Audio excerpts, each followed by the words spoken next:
Wow, you guys, Kellyanne Conway went on The View and it got out of hand. Check this out. There's never been a presidential candidate anything close to Donald Trump, which is why this lady may have the hardest job in politics. Please welcome Trump campaign manager Kellyanne Conway to the table. Thank you so much for being here. First of all, I want to give credit where credit is due because I think that I have seen some positive movements in the Trump campaign since you've come on board, and I think a lot of people at home would acknowledge that too, so thank you for that. But I want to get right to it because in speaking about Monday night, a source within the campaign has said that Trump's failures in that debate were more about execution than preparation. A lot of people want to know, did he lose his nerve in that moment? I thought he was a complete gentleman to her, and he hasn't gotten a lot of credit for that. At the beginning, he said very graciously, Secretary Clinton. Then he said, may I call you Secretary Clinton? And she sort of looked and he said, I want you to be happy. It's very important to me. At the end of the night, after she hit him with some really negative attacks, he said to her, I came here ready to play rough and say some things about you, but I won't do it because your family's here, but I'd appreciate if you stop running all these negative ads about me. So I don't think he gets credit for restraint, and restraint is a virtue. In fact, it's a presidential virtue.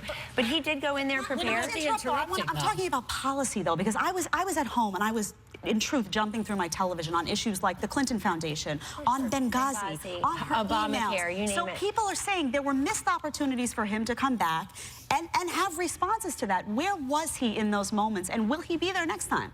He will. And he obviously knows all of those issues, had prepared all those issues, Jedediah, but he actually was answering the questions asked of him. And sometimes Mr. Holt was asking the questions, sometimes Hillary Clinton was interjecting with something that had not been asked, and he was answering them literally. But you're right.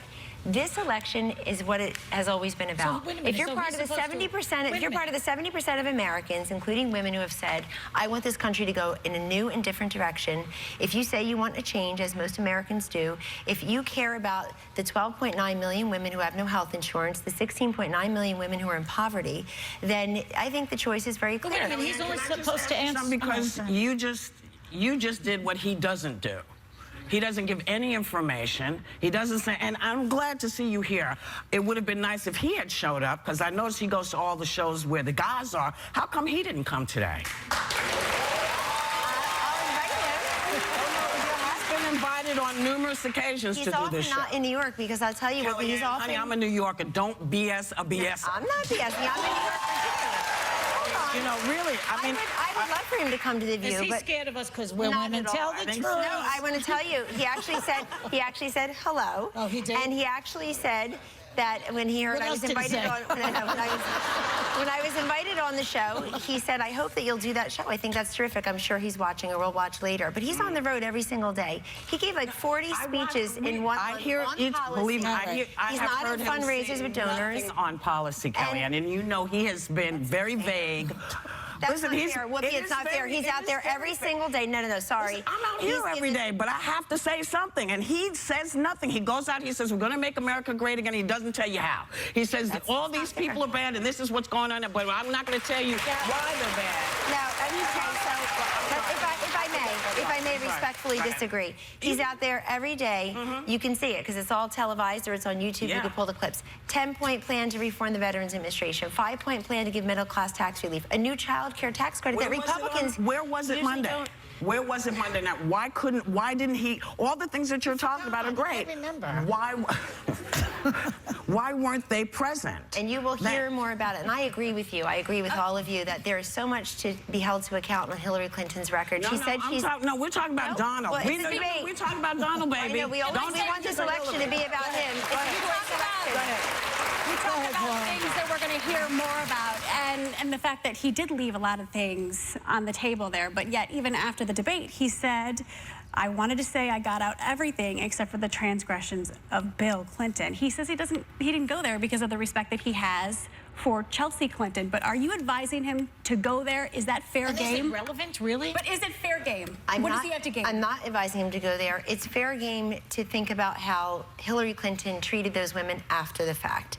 She called Monica Lewinsky how he treats women a loony all tune. the time. Hold on, but that's talked about all the time, Whoopi. That's on this show constantly. To answer your question.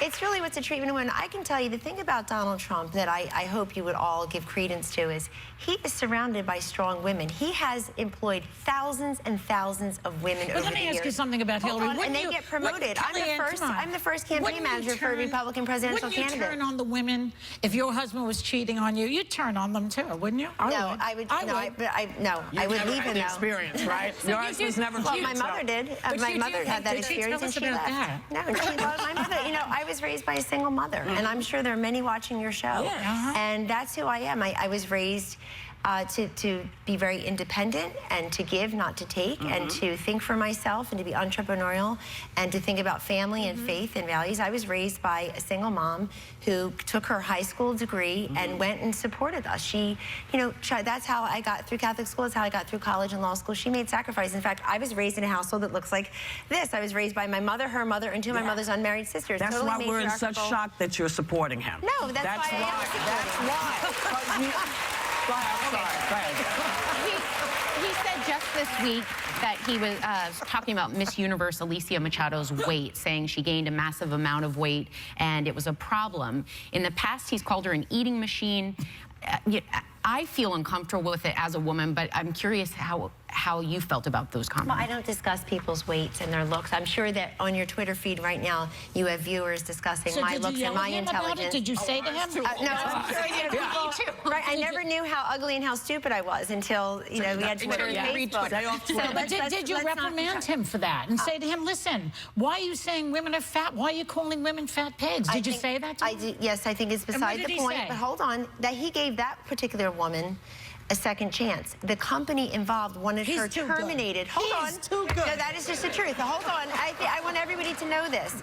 Because she was in breach of contract and the company wanted her terminated, he gave her a second chance. The choices were give her a second chance or terminate her, and he did that. He also has said publicly, I think last night, he's talked to her very briefly over any number of years. This was 20 years ago, and she obviously has a troubled past that I won't get into. So but what? No, well, hold on. It has nothing to do with her being fat or skinny. No, I get that, but with this country, listen, we spend $60 billion We're going to stick it around.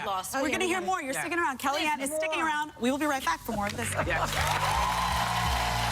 Wow, guys, I just want to start it off like this. It would be really nice if Whoopi let whoever's on the show speak for longer than 5 seconds. I feel like whoever speaks for longer than 5 seconds will get to prove a point to make sense to them. Then I would think the points that the people make will make more sense to them just because they got to hear it. I honestly can't stand the View. The hostility there all the time when they invite a guest on to come speak is just crazy. How do you invite someone on just to talk over them when you said, I want to hear your point, and all you do, like I just said, just talk over them? It makes no sense when you try to run a show and you're getting funded to just push the agenda. If I was Trump's VP or Trump's just manager, I wouldn't go. It's like if you go on the show, you got to sit there, then you have to think about the question, break down the question, and you also have to make sure the question is not lining you up for another question that's going to make you look like you're just some horrible person. Let me know what you guys think about this quick video. Be sure to like, comment, subscribe if you're new. And as always, let me know what to react to. We're out.